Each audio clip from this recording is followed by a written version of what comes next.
I get a lot of people that tell me, I don't care what happens to all my stuff. I'm dead, which at the end of the day, it's true. You don't take money with you. However, if you worked so hard your whole entire life to live for something and leave something behind, why would you not protect it?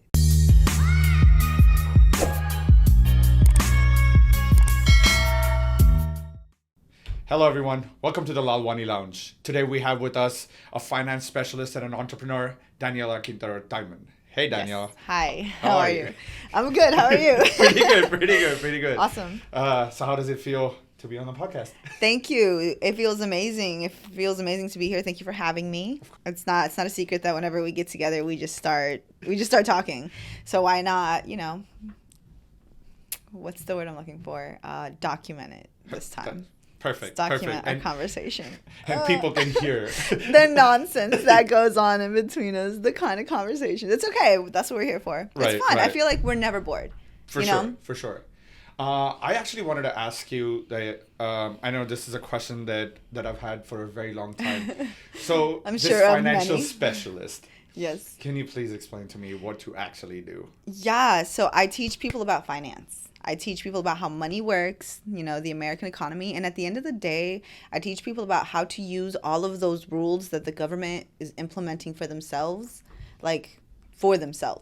so that they have the exact same knowledge that all of these wealthy people have, but they're able to really use that for themselves, applying it to their own lives and their futures so that they can also create generational wealth for their families. That's what I do.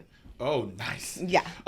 So when it comes to rules, so like things around maybe loans, maybe assets. Yeah, so definitely assets. When it comes to rules, like a great example is always the rule of 72, right? Which allows us to see how fast it takes our money to duplicate depending on the interest rate.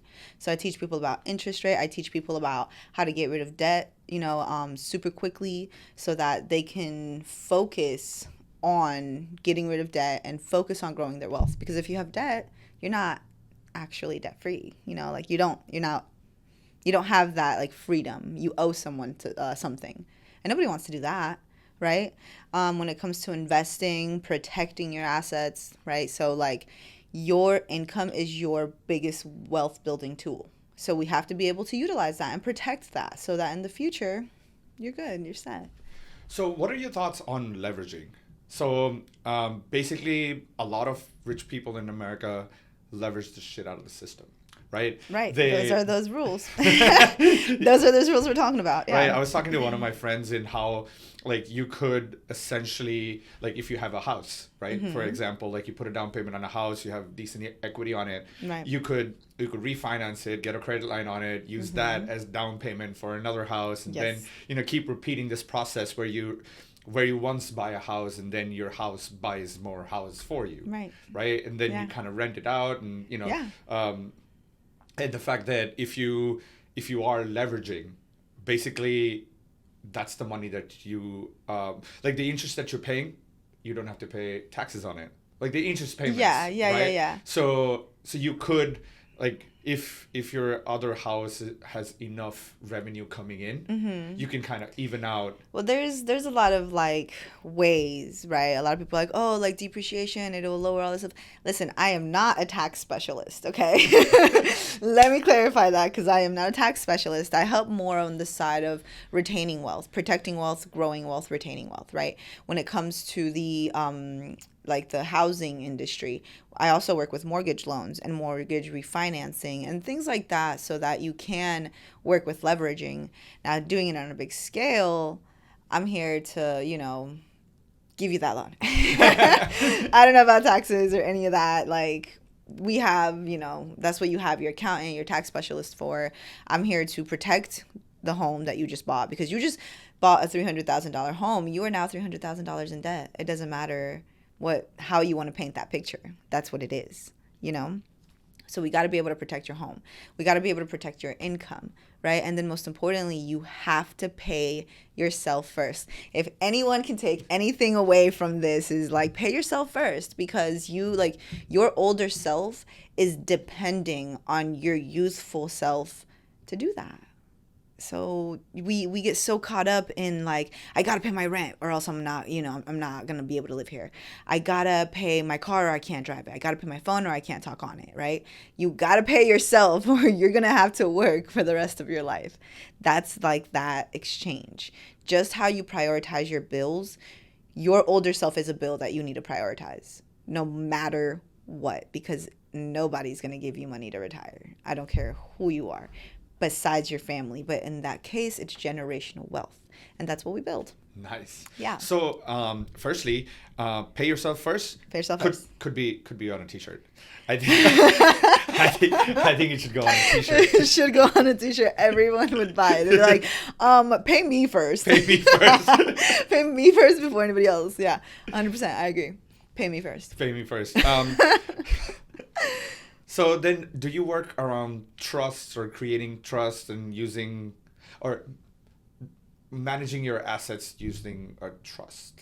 Like so if that is something that you do. Yeah, so we work with like asset managing, and then we work with a like some of our partners is a group where you have legal representation, and with them you actually get full access to everything, right? Working with us, you get a complimentary will, which is really important because your will is like, it's like directions to like everything you've built.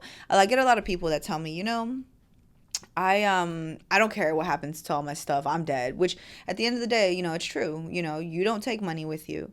However, if you worked so hard your whole entire life to live for something and leave something behind, why would you not protect it? Let me just state that if you don't leave a will behind, if you don't protect all of your assets, the government is going to take them.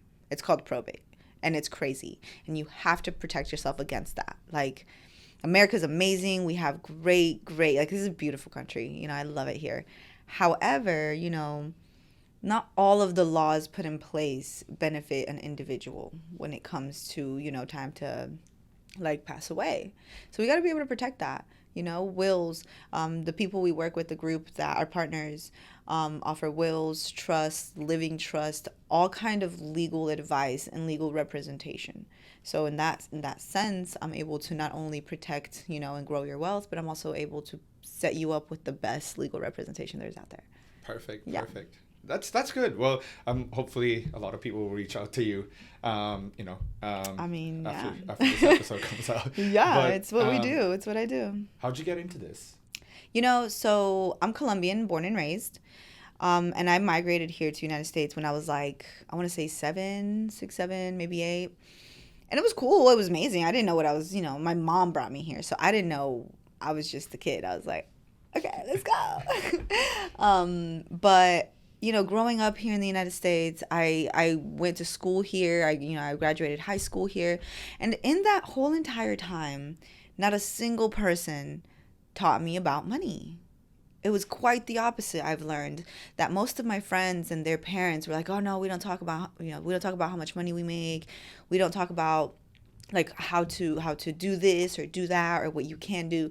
All you talk about is credit cards. And it's just like, all I knew is I did not want to be in debt. That's all I knew. I didn't know much, but I just didn't want to owe anything to anyone. That sucks, So outside of not having any kind of, financial education, I started bartending, which was like one of my favorite jobs.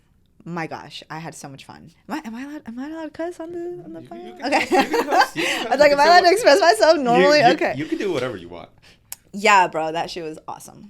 I love bartending. It was fantastic in the sense of connections and fun and exposure. And it was so, and it's not like this for everyone, but it was really easy for me. It was super easy. I get to show up, be myself, talk to people, and, take shots here and there. So it was and make a bunch of money, which is awesome.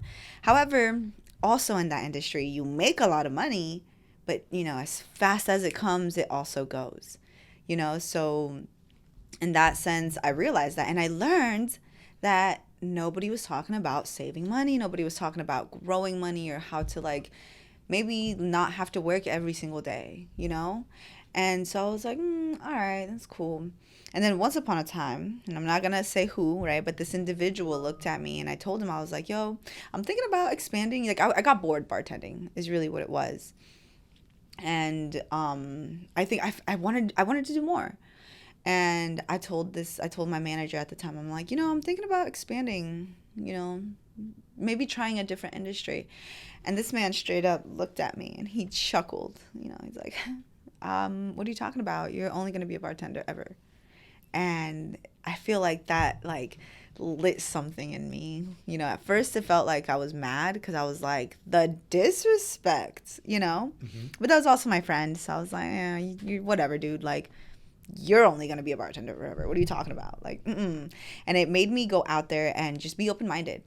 And I put my resume out on I think it was like Indeed or something. And I put my resume out and a insurance company reached out to me. And I was like, dude, I don't care what it is. I'm going to go try it. And in that insurance company, it was an insurance company, and I'm not going to talk bad about nobody. So it was really cool because they introduced me to what is the finance field. They only introduced me to the insurance side of things, which is why I didn't really last there for very long. But they did introduce me to the finance field. They talked about things like investing and saving money, interest, the rule of 72, paying your. No, they didn't talk about that part. They just talked about it was like a touch. It was like this is the whole picture, but this is what I do. You guys can go sell insurance. So I was like, okay, I'll go sell insurance. And it was cool. Made some money, but not my cup of tea in the sense of what I was selling, why and how and all this stuff. And, in reality, this guy that was teaching us, he was the investor. He was the broker, so he was teaching us about a little bit about how money worked, but he was telling us to just go sell insurance. And I was like, I want to be you. Actually, I don't want to be an insurance agent. I want to be you. How do I become you? And again, this man looked at me, straight up looked at me in my face, and he's like, oh, no. You don't want to be me. It's expensive. You're going to have to take all these licensings and tests and pay all this money and go through all this stuff. You don't want to be me. You go sell insurance. And that shit pissed me off. I was like, but that's not what I want, So I quit. But everything that did stick was like the investment, the money, making money. I was like, that sounds so nice. Because, I'm tired, after being in the industry for, almost 10 years. I was tired. I was like, damn, I want to do something else, And so that was cool. It was whatever. But I quit. I quit because of, just that experience, right? And I went back to bartending. And in bartending, I came across this girl. Her name is Anna Karen. She changed my life in the sense that she looked again, we were behind the bar and we were talking and I was like, oh, what's up with you? What's been going on with you? And she was like, oh, I'm learning about this and that, investing, money, saving, building wealth. And I was like, girl, yes, keep doing that. That is so amazing for you. And she's like, yeah, you should come work with me. And I was like, nope. No, thank you. Listen, I've already been in the industry. And when I kept talking, I was like, I was just telling her, I was like, blah, blah, blah. And she's like, wait, go back. You said you've been in the industry? And I was like, yeah, I'm licensed. And this girl straight up looked at me dead in my face. And she's like, Daniela, you're licensed in the field and you're standing behind a bar right now? Not that there's anything wrong with that. However, it's like an extra source of income that you chill with in your pocket. You know what I'm saying? So I was like, when she said it to me that way, and she knew what she was doing. Mm-hmm. When she said it to me that way, I was like, okay. I see your point, but I don't know.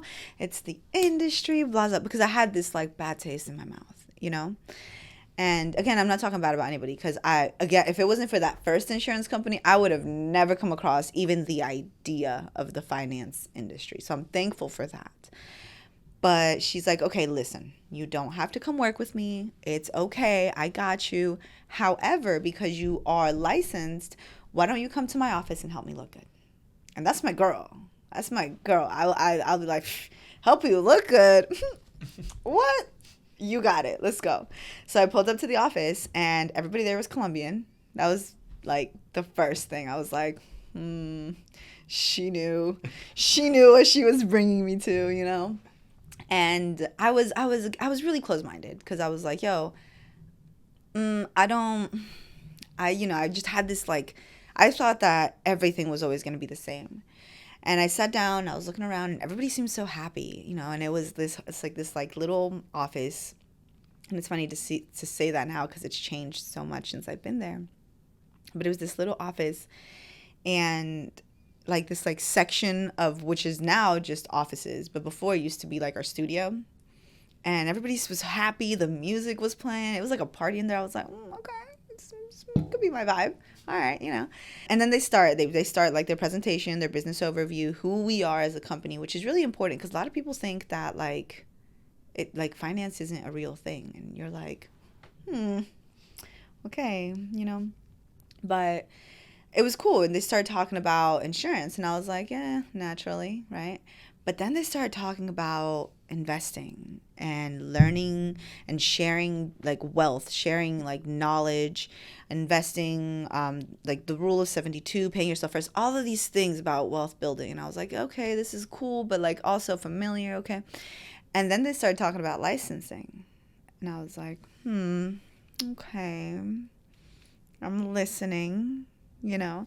And then they started talking about, we'll pay for your license. And I was like, there's a thought. And then they started talking about, we'll teach you how to use your license. And I was like, okay, you have my attention. And they, I mean, like that, I was like, okay, so you're paying for my licenses that I could not have gotten on my own because they're expensive. I could have if I wanted to, but I didn't know enough to want to, you know? So I was like, let me not pay that because I don't know, right? They're like, we'll pay for your licensing. We'll teach you how to, you know, use your license, and we'll even help you open your own office in that sense. And I was like, man, this sounds great, you know? Like, all you got to do is pass a background check. And I was like, I can do that, right? But I still wasn't quite sold, you know, because what you don't know, you don't know. And I was really close-minded. So I was like, this is super cool, but I don't know. And then the like director of the office came to like our little group of girls, you know, and he was like, all right, I heard somebody in this group is permanently licensed. And I was like, damn, that's me. And he's like, cool, come here, let's talk about money. And I was like, okay. And here we are. Lovely. Teaching people and, you know, talking about money, licensed, you know, which is amazing. It took a lot of work. So in the sense of just myself, really. But here we are, licensed, teaching people about money, and then making money at the same time. So it's fantastic. Perfect. Yeah. I have a similar story when it comes to, hey, you're just an XYZ. You will never get to where I am. Oh yeah. Right. So I used to be a mobile developer. I mean, I still am. Right. I used to develop apps for mobile devices. Then as I got promoted, I started training people in how to do it. Right, because you got better. Right. And then I also then started taking over the sales side of it. I started taking over the recruiting side of it because I would take interviews to make sure that the candidates that we're getting are decent enough for me to train. Well, you know that you're the best at what you do. So you want to make sure that the people you bring on, they're going to represent who you are, right? Right. So I did that. So participated in selling as well because I knew exactly how they were. So I could, like, I used to work for a consulting company. So I would talk to the clients like, hey, this is what this guy is made of or this girl is made of, right? Because I trained them. So I knew exactly what their strengths are, what their weaknesses are. So it was easier for me to do that as well. And then since I had my fingers in every single cookie jar, I kept getting promoted to, then I finally reached the vice president, right? So I was vice president for a while. I would work 16-hour days and put my heart and soul into it because I enjoyed what I did. Yeah. Right? And then at some point, I went up to my boss and I said, okay, I've been doing this for you for a very long time. And if you see my track record, the company in the last 2 years was doing negative 250. You're now 1 million profit within a year. Within a year of me taking over. 1 year net profit, not gross. Net profit, right? That's going in his pocket. You see that. You're like, These numbers, that's the thing about numbers, they don't lie. So I was like, okay, I understand. Like, he had his investment, he put so much money in it, and of course he wants his returns, right? And his employees are going to get it for him. Right. But there was a time when I was like, okay, my entire salary is very, what's that called? Commission based. Okay. Right? So huge part of it was. So essentially, if I got to 99% of my targets, I would get 0 from that commission part. But he would still make that 99% of the money. Right. Right? So he's not losing, he's losing maybe 1% of the money. I'm losing all of it. Right. Right? And I was like, I'm not okay with this. Right. So firstly, I want you to actually take my base salary away, but I want you to give me a piece of the company. I want skin in the game. Yeah. Right? Stay in the game. I want to be even more motivated. For me, it's going to be like if the company grows, I grow, and it's going to be motivation for me to push the company even farther higher, right, so that I'm making more money, right? And he was like, all right, 2 days from now, come to the lawyer's office, and we'll sort this out. And I was like, all right, perfect. We'll go, I'm going to the lawyer's office. Maybe he's going to get me to sign some documents or whatever. I go there. He sits me down with him, the lawyer, and me, right? He's in shorts. Okay, so it's very casual, and I'm like dressed in a suit and everything because we're in a lawyer's office. Yeah. Well, business. Right. And it was a very casual attitude. And he came late, and he sat down, and he's like, AJ, we're here just to remind you that you've signed a contract with us, that you're an employee. If you quit the company, you have 2 years of non-compete. You have this, you have that. And he went through my entire contract in front of the lawyer and said, no, I'm not going to give you skin in the game. You're going to continue with the same salary. I'm not even going to change absolutely anything in it. And you're just... The audacity. He's like, you're just an employee. That's what he said. And I was like, damn. You do realize that I've been running the company, right? So I'm not just an employee. You'd realize that I did this right here. So I was like, I'm not gonna say anything, and because I was taken aback, right? I wasn't ready for this conversation. I was ready for the conversation where he gives me like 5% or 7%, something, right? And while I was like, we were exiting the room, the lawyer said something, and it just changed my attitude immediately. He said, if you want to learn how to fly, you got to leave the nest. He thought he was being profound and being smirky about the whole situation. But in my head, I was like, that did make sense. I should leave the nest. So I came back from that meeting. I took that night. Next morning, I woke up, registered my company. Then, since I was working 16-hour days, I had too many leaves left. So I cashed in. Well, instead of cashing in the leaves, I took a big, long vacation. I went to India. Planned it out, I'm sure. No, I did not plan. I was like, I don't even want to think about it. Okay. I just need a break from all of this. Okay. Right? I want to de-stress. I want to forget that I ever worked. And I want to then start with a fresh mind. So I go to India. I come back December 17, 2017. Wow. December 18, 2017 is when I quit my job. You remember the day and everything. Yeah, I remember everything. And when I did, a lot of my friends were like, did you watch Eat, Pray, Love? Because it's like even Julia Roberts goes to India and comes back and changes her life. That's what I did. And as my business, the first client I landed was Chick-fil-A. That's amazing. That's my How first did client. You do that? Like, you have to have known somebody. No. You just called. You're like, hey. Yeah, I made it happen. I signed my first contract with Chick-fil-A. And when Chick-fil-A was redesigning its app, I was the person working on the app. They just did not know that I owned the company that they had a contract with. Right. Because the management would not sit there. And I was also a developer. So I essentially contracted out my own services as an employee to Chick-fil-A. Amazing. That was my first contract. Amazing. And I was like, yeah. This look was at me meant fly. I was like, look at me fly now. Look at me fly now. You're in your tiny lone nest. Nobody wants it. But yeah, after a couple of years, he did reach out to me. He was like, "Hey, do you wanna help me pick my next VP, or do you want to help me train some people, or hey, remember the time when you were training here? Is there anybody good enough that I can promote and this and that?" And I thought to myself, like, should I or should I not? Right, because your ego sometimes. Yeah, I ended up helping.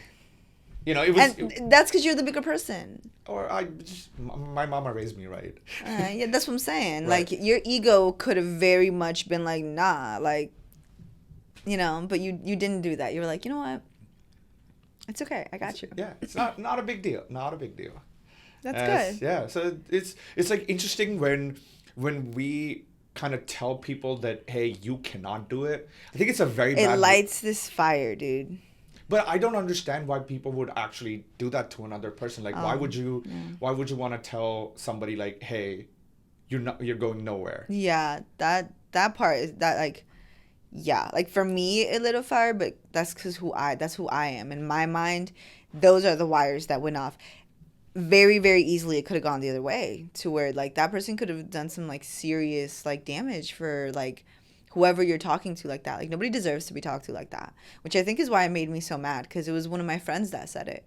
You know, even nowadays we talk about it and he's like, damn, like, I didn't mean it. Like, I didn't realize that that's what I was saying. I didn't want to hurt, like, I didn't obviously want to disrespect you or hurt your feelings like that. And I'm like, it's okay, because look at me now. You know, and it feels really good, especially because we're still friends. You know, he's one of my clients, so it's great to be able to have that. But yeah, like, talking to somebody like that, like, I can't, like, I don't talk to people like that. Right. You know, like, yeah. Yeah, so it sucks when people kind of try to play with somebody's insecurities or try to make somebody insecure by saying stuff like, hey, I don't think you can do this, I don't think you can do that. I mean, who died and made you the authority of what somebody can do and cannot do? Or how are you defining somebody's potential? Like, what if, even if they're, you know, not the most intelligent people on the planet, I'm pretty sure that they can do something. Like, it's not like somebody's like your employee is good for nothing. There's a reason why you hired them. Well, it really comes down to, it doesn't matter how smart or intelligent you are, you can do whatever you want, whatever you desire. You just have to go do it.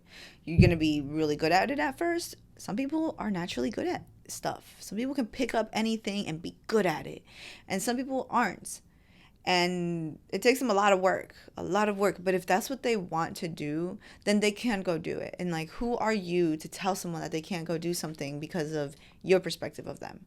You know, like, that's messed up, especially because, like, I feel like, and again, you know, we've had this conversation, so he's been like, hey, I didn't mean it like that. I didn't even realize that that's what I said. But the reason I'm guessing that he said that was because I was expressing the fact that I was trying to leave my work establishment, right? Because we were friends and we still are friends, but he was my manager, right? So I was talking to my friend, but my manager heard me. So my manager didn't want me to go anywhere, because I am, like, when I used to have a job, I have the best work ethic, I think. You know, I'm not gonna say that anyone I know, because I look up to people that have work ethic, but, like, I have one of the best work ethics as an employee, like, out there. And the only reason I say that is because most employees, they get to their job and they're how can I cut corners? How can I make more money for less work? How can I do this? How, like, not really consider the actual business, right? I've always been a very positive thinking person. I always try and have the best attitude. So even, like, showing up to work, I open at 8 a.m. and I would show up bouncing off the walls, like, in a good mood, ready to work. I'd make sure customer service was on top of it. Like, I mean, and for the bartenders, they know, like, prepping the bar, setting it up. Like, it doesn't matter how late you stayed out last night. You're gonna be there, and you're gonna be happy to be there because you're making money, you know. So I get it. Like, for me to have left that location, he would have had to, like, replace me, and that's hard. So he was like, nah, let me shut that shit down real quick. Like, you're not going anywhere. But little did he know, it actually pushed me forward to, leave the industry completely. So do you give that person a little bit of credit for where you are today? Of course. Because I could have, I mean, and again, there's nothing wrong with it. I can't express that enough because I love the industry. Even nowadays, you know, he's still running his bar. So like nowadays he'll be like, oh, like, when are you going to stop in? We can do like a celebrity day and you can bartend the whole day. And like, it takes everything inside of my soul to say no because I want to, you know. And maybe one day I will. One day, you know, we'll do like a whole flyer and I'll go out there and everyone can come see me and I'll bartend for that one day again. But if it wasn't for the fact that it was like a check because I've always wanted to do different things. I'm like odd. I'm like weird. I don't think I am, but people think I am. But I've always just, you know, liked to do different things, but I didn't know what. You know, and I was getting really complacent making bartending money because you make really good money, you know. I was getting real complacent and then I got bored and I got arrogant. And I was like, I'm going to go do something else because I'm bored. And he checked me. He's like, oh, you're not going anywhere. You are a bartender and that's what you will be. And I was like, oh, what is this feeling? What am I feeling right now? I can't tell if I'm angry at him or angry at myself. Like, but it did start that fire. It was like a little check, like, hey, and he did that. And nowadays we're still friends. Like I can call him, and that is one of my biggest ride or dies, like homies, you know. And it's funny how that's how it had to work out. Because when it happened, I was pissed. I didn't talk to him for like a whole week, or maybe it was longer than that. And I just walk around the restaurant just pissed. And people that know me know what that looks like. Just mad, just quiet, just. I'm not someone that talks down to people. I don't, like, there's, like, that mad person that's like, yo, you know what, fuck you. I'm not that person. If I'm mad, I'm like, I'm just going to be quiet because I don't want to say anything that I can't take back later. So I'm just going to be quiet, you know? So that's kind of how I was. And back then, that's how I felt. I was so offended. But nowadays, right, now that I'm older and different, I'm like, yeah, if it wasn't for him saying that phrase to me, I'd still be the same person. I'd be the same Danny. You know, it's crazy. Did you ever try to date him? No. No. You knew that question was coming. Yeah, no. Dating is particular, but no. We've been really good friends since the beginning. You know, he's an Aquarius. I'm an Aquarius. He's a bit of an asshole. I'm a bit of an asshole. That and I'm like the best wing woman ever. Like, ever. So, you know, I've always, like, naturally, I like attract people. I love it. I love making new friends. I love talking to people. Nowadays, I love talking to smart people. But I love talking to people in general, you know. And so we've always been really great friends. And it's funny the way life works. Because if I think back on how him and I met, we were up in Aspen, and I met him because of somebody else that is like nowhere to be found in my life, you know. And this was years ago, by the way. This was like a solid, I want to say 6-7 years now. So it's like a lot has changed, but that's still my homie, you know. And like it made that difference because even nowadays, like that phrase that he said to me rings in my head, you know. And every now and then when I catch myself like slipping, I'm like, nah. You can't just stop here. You have to keep going for you, you know? So no, I did not try and date him. That motherfucker is crazy. He is crazy. No, thank you. I'm crazy. So I know. That's what I was going to get to. I was like, so are you? I mean, don't you think, like... But now you're married and everything. This is yeah. So, story. and even that, like... whole situation of how I got married was crazy. So I'm just crazy. I'm just kidding. I'm not crazy. I mean, if you were not crazy, you and I would not be friends. I have this. Thank you for saying that. I have this strange affinity of being around crazy people. Attracting crazy people. I think I'm crazy too. I don't know. You are. Yeah, I know, right? You are. Yeah, it's okay. I feel it. I do catch myself doing stuff like that all the time. Like I would wake up and I'm like, life's too easy right now. I gotta make it harder for myself somehow. I know.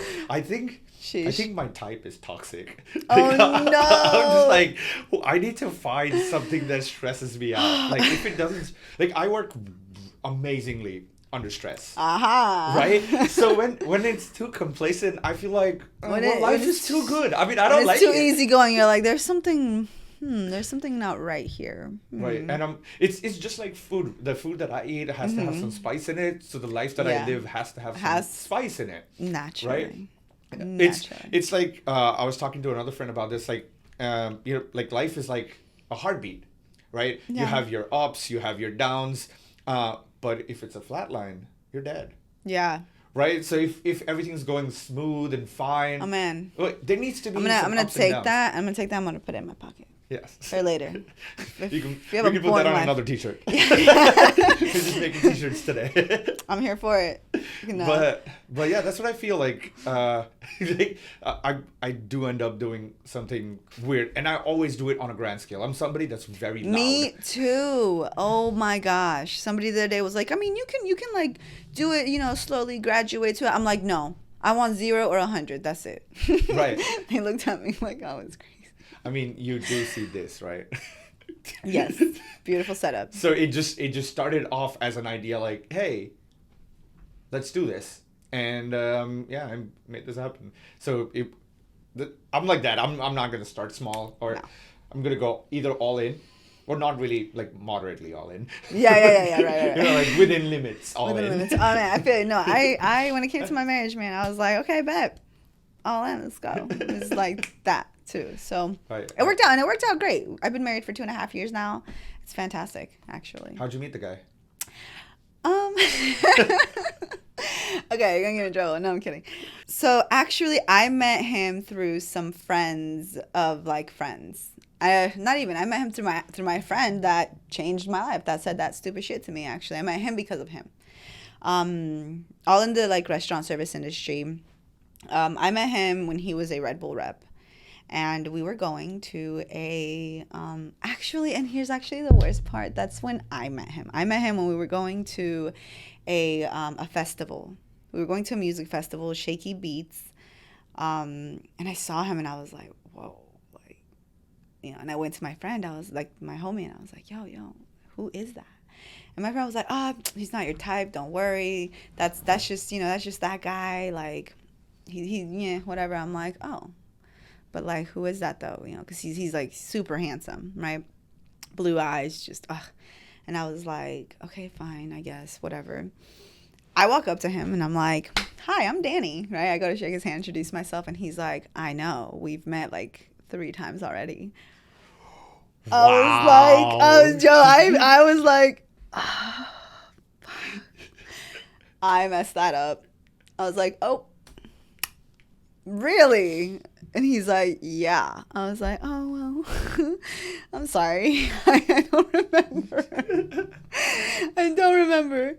And he's like, yeah, no, we met a couple times. And then he reminded me of the other times that we've met. So given the prior times that we had like come across each other, I was in a relationship. So I didn't really see him, right? Because I was like, but he's like, yeah, like we met, we had met one time before at a Red Pepper, and then we had met one other time before at this other restaurant. It's called Zocalo. And then like one other time before, I don't know, but that was like the 3rd time we had met, and I introduced myself like an idiot, and I was like, Were you drunk all those 3 times? Was there alcohol involved? Yes. So clearly intoxicated. I mean, not intoxicated. So like maybe, no, I mean, not like, so I just meet so many people every day, and I don't mean to sound rude because I want to remember everyone, right? But if I see you in and out, I'm like, eh. And if I'm in a relationship and you're a dude, like I'm like, eh, unless you're trying to talk about business, Right. And both of the scenarios I had met him in before, I was with my guy. So it was like I just really wasn't paying attention to him, And then that was like Shaky Beats, right? Oh, that was okay. So that was the 3rd time I met him was the Shaky Beats before the Shaky Beats I introduced myself to him. So the festival in the prior year? Yeah, the festival in the prior year. I met him. Wow. Yep. And I had I did not remember it for my life because I went to that festival with my then boyfriend. So I wasn't paying attention to him. So I was, because I was with this guy, right? So a year later, I'm single, back at the same festival, and I saw him, and I was like, whoa, like, what's up? And that's when I saw him. That's when I was like, oh my gosh, hey, I'm Danny, and he's like, yeah, I know. And I was like, oh God, Danny. And he told me, he's like, yeah, I remember we've told me conversations and encounters, and I'm like, damn, that's so embarrassing. I'm so sorry, but hey, right? And I asked my friend that knew him. I was like, yo, what's up with your friend? Like, what's up? And my friend was like, no, listen, he's a player. He's a pretty boy. Like, he's out here slaying. Like, you don't want to go there. And I was like, oh, okay, fine. Like, I don't want that, So I was like, fine, that's cool, whatever. So, mine didn't kept going, my own business. And then, so I was actually living out in Colorado back then. So I was only in town for a little while. And that's when I came across him. It was cool. We hung out. We went to Cuckoo Room. I was dressed up as an angel, and it was like the best weekend I've had. I mean, actually, I've had some pretty best weekends now, but back then I was like over the moon, right? So I had to go back to Colorado, and I was in Colorado, dude, and I would catch myself being out there like, why am I here? I hate it here. And I didn't, but like, I didn't want to live there. I love Colorado. I'm a snowboarder, so I love it. But I was like, I want to live in Georgia. Like, I'm moving. I don't care. I want to go back to the pretty boy. I mean, honestly, like, we didn't even like exchange numbers. It wasn't anything like that. It was just like an impression that I was like, whoa, And then we each went on about our lives. So then I had a job opportunity here with my friend. And I really wanted to live in the city. It was like, it's been one of my biggest goals. So I was like, fuck it, I'm moving to Atlanta, right? I move here. And so well, I guess your question was how we met. That's how we met. You can continue. If you want to continue the story, just keep going. Well, okay. So I moved back to Atlanta, and I didn't reach out to him, nothing, normal, whatever. And I was living here, I can't remember if it was maybe like a couple months, like maybe 3-4 months already, going on like closer to 6. And I started seeing this guy. Excuse me. I met this guy, and I started seeing this guy, and it was really, really cool, right? And we just started kind of talking or whatever. And then one of my friends hits me up, and she's like, hey, we should go hang out, with our friend from Shaky Beats. And I was like, okay, whatever. But I was already talking to this other guy already. So I was like, I don't know. But, I mean, if we're just going to go hang out, it's cool. Like, I'm not someone that, like, plans ahead. So I was like, oh, we're going to go. I think we were going to, like, the rap trap museum or whatever. I don't know. We were going there, and I was like, I'm down. I've never been. Let's go. Turns out my friend ended up bailing on us. Like, she dipped. She's like, hey, listen, like, I can't go for whatever reason. So do you think she dipped, or was this all planned to... I've asked both of them, and they say that it just happened that way. Like, something came up for her. He thought I was going to cancel. He straight up thought, oh, if this girl's not going, then Danny's definitely not going. I think it's an elaborate story. It was a plot. I think the guy was like, this girl has introduced herself to me so many times. And she came back for Shaky Beats again to introduce herself to me again at the same Shaky Beats. So I think he knew. I mean, maybe. He was like, maybe it was a whole plot. It was a whole thing. I mean, at the end of the day, we're married. He was like, I like this girl. She's cool. That's mine. She clearly likes me. Yeah. Well, I don't know. I asked both of them, and she said, no, like, honestly, something just came up. You could have canceled. And I was like, yeah, I guess I could have. I know. But you were just being nice. Right. I was being nice. And I wanted to go because I'd never been to Trap Music Museum or Music Trap Museum. One of those titles. Anyway. So he texted me. He's like, hey, this girl canceled. I understand if you don't want to go. And I was like, no, I'm still down to go. Let's go. How did he text you? He got my number through her. See, I told you. Because she canceled on him first. And then when he texted me, I was like, hey, I texted her. I'm like, hey. And she's like, hey, by the way, I can't make it, but you guys go have fun. I was like, all right. It's nothing new from her, though. This is why I don't think it's a plot, because it's not anything new that. I have a question. So if anything, she, like, that guy could have asked her, like, hey, is she going? Yes or no? Right. Why was he like, hey, give me her number. I will personally ask a random stranger that, hey, are you coming with me or no? I'm telling you, I wasn't a random stranger. This story got interesting, right? He says as he gets closer to his mic. And the plot thickens. Oh, man, that's just the beginning. Wow. Tell me more. So anyway, he texted me. I was like, no, I'm down. Let's go. He's like, okay, great. Let's go pregame at a Pure Taqueria. And I'm like, perfect. Let's go. Let's get to know each other Tequila. first. Let's go. I love it. So we ended up going to a Pure, hanging out, whatever. We hung out. It was great. But I was also seeing this guy, right? So I was like, I don't know. And it wasn't anything serious for either of them yet, right? So it was like, whatever. And that was like the only time, like we hung out, and then I think we didn't talk for like a whole nother month before like he reached out to me again, right? But that's because I was seeing this guy. So over here on this side of the story, I was seeing this guy, and he was amazing. He was great. Also freaking tall, handsome, beautiful, right? But he was a little different also in the sense that he's like, hey, so have you ever experienced an open relationship? And I was like, I haven't actually. I have not. And he's like, neither have I. And I was like, This is more weird than actually asking somebody, like, hey, have you tried this weird sex position? Yeah. It's like, hey, have you tried an open relationship? Have you tried different positions with different people at the same time? That's the way to look at it. Yeah, that's pretty much what he was asking me. Okay. Yeah. And I mean, I hadn't at all actually experienced like an open relationship. I had friends that do it, right?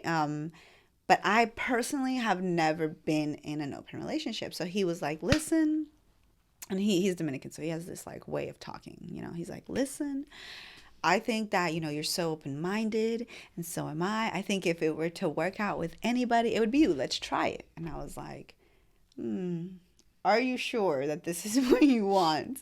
He's like, yeah, I think it would be super fun. I mean, if you're down, I'm down. Like, it could be a new experience for both of us. And like I said, if anyone is open-minded enough, it would be you, which he wasn't wrong, right? So we set some ground rules, and we were now in this open relationship. So I was like, okay, cool. We're in an open relationship. What were these ground rules? I want to know. I want to know how this works. Just really, really, like, I guess the main ground rule was there were to be no, like, cuddling or quality time being spent that could be taken away from him. So I couldn't replace me hanging out with him with the other guy. Like, let's hang out. I can't because I'm with homie. Like, no, none of that. The idea of an open relationship is it's not having two relationships at the same time. It's having one relationship and being able to experience a different person's like sex, pretty much, right? Okay. So no quality time, none of that like let's cuddle and watch movies and hang out bullshit. Like, nah.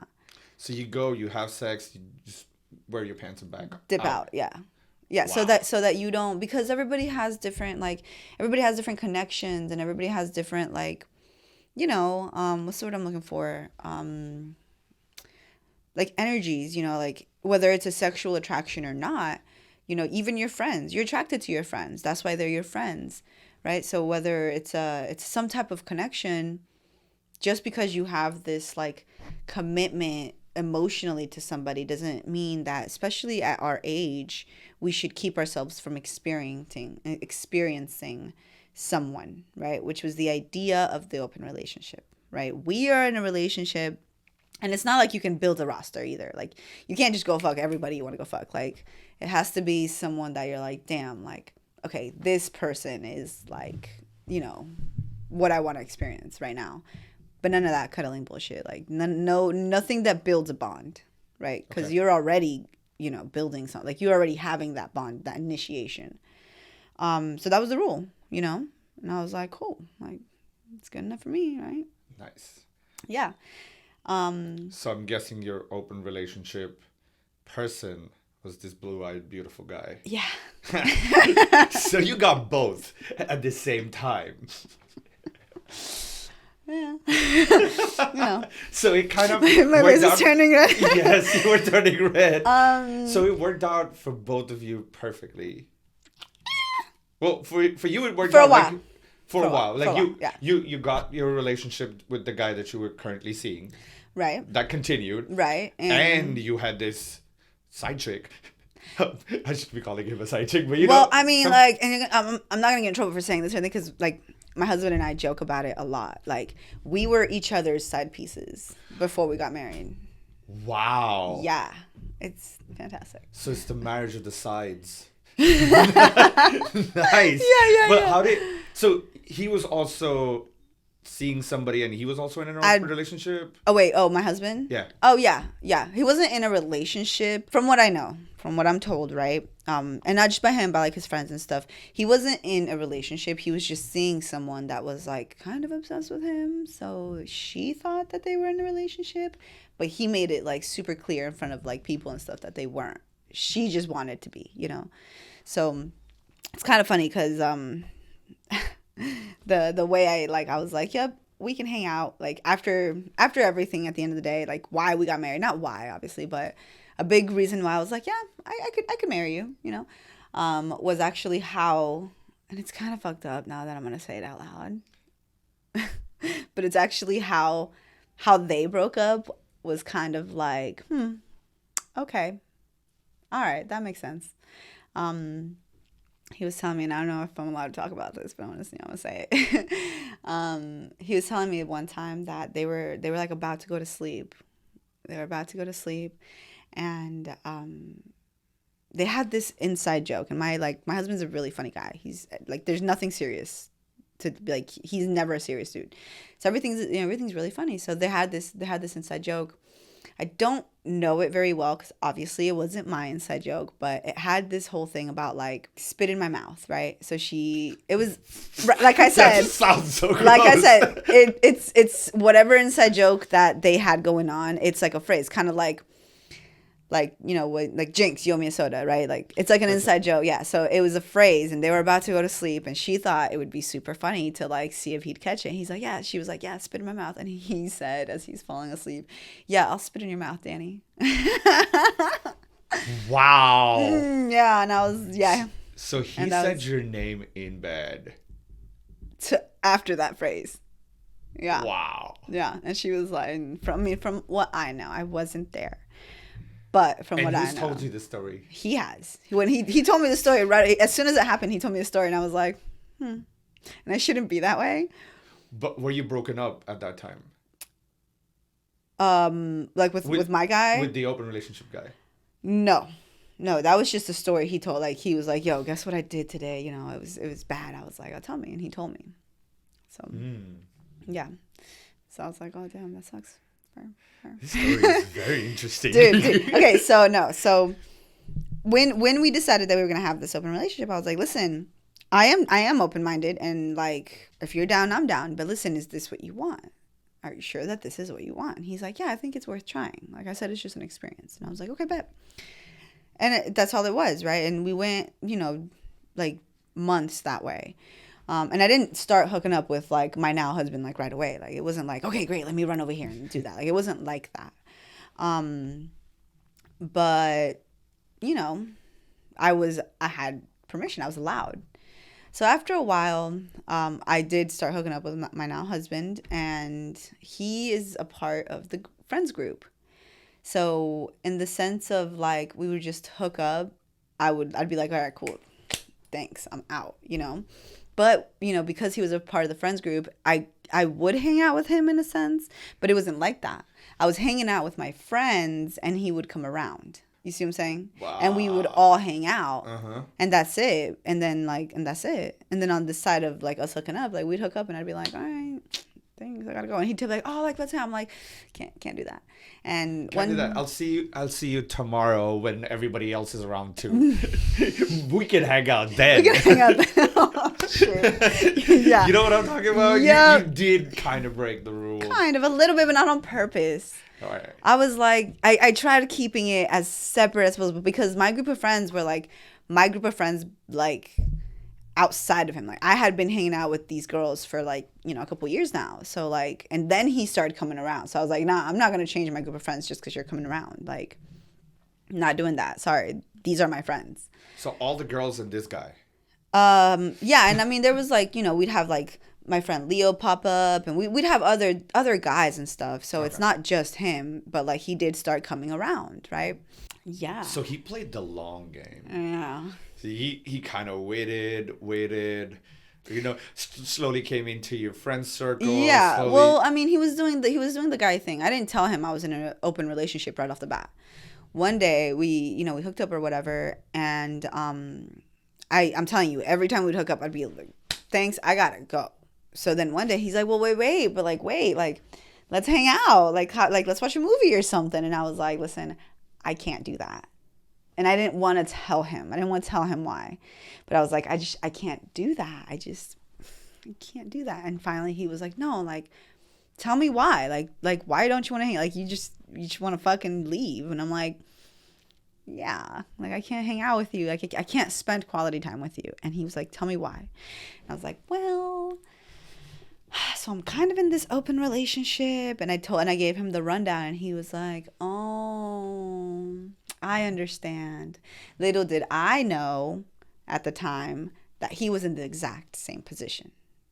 Kind of, except he wasn't in a relationship. So both of you were kind of like secretly fucking each other without letting each other know that we were seeing other people. Yeah. Wow. Yeah. That's such an Atlanta thing to do. Yeah. We were both pretty much playing each other. But we ended up playing ourselves because now we're married. Wow. I mean, I guess it worked out. It could be a movie.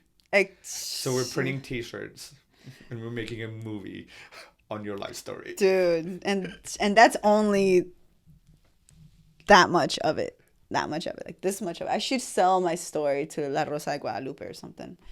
Like on Telemundo. Yeah, on Telemundo. Yeah, I can make so much money doing that. My story, dude.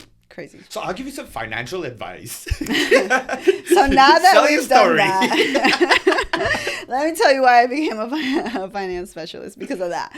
No, I'm kidding. But yeah, so then naturally he was like, oh, and at that moment he didn't tell me that he had kind of the same situation going on. He was just like, I understand you. It's okay. I understand you. You can go home. It's fine. I was like, all right, cool. And we did that for a little while.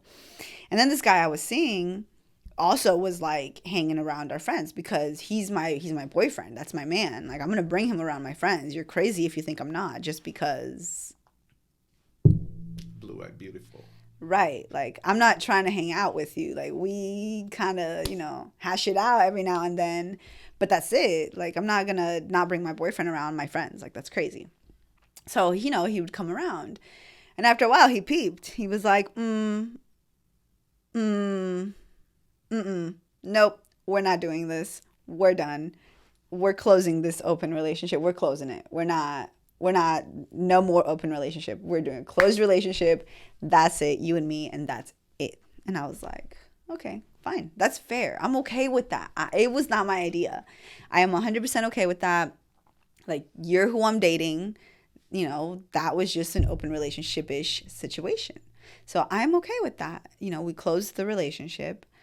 And I had to tell my now husband, I had to tell him, like, listen, like, I can't see you anymore. Like, my man's told me that I can't see you anymore, so I can't see you anymore. And he was really bummed out, for other details that were going on at that time. But he was super bummed out, but he was respectful. He was like, damn, I understand. I get it. There was rules, and that's who you're dating. And I'm like, and he's like, but I'm just saying. I'm like, no, don't do that.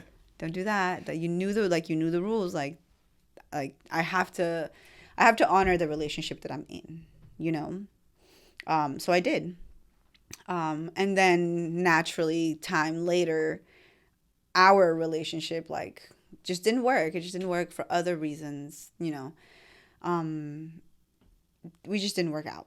But after that, my now husband was like, "Oh man, are you okay? Is everything gonna be okay? Oh my God, did he really do that? I'm here for you."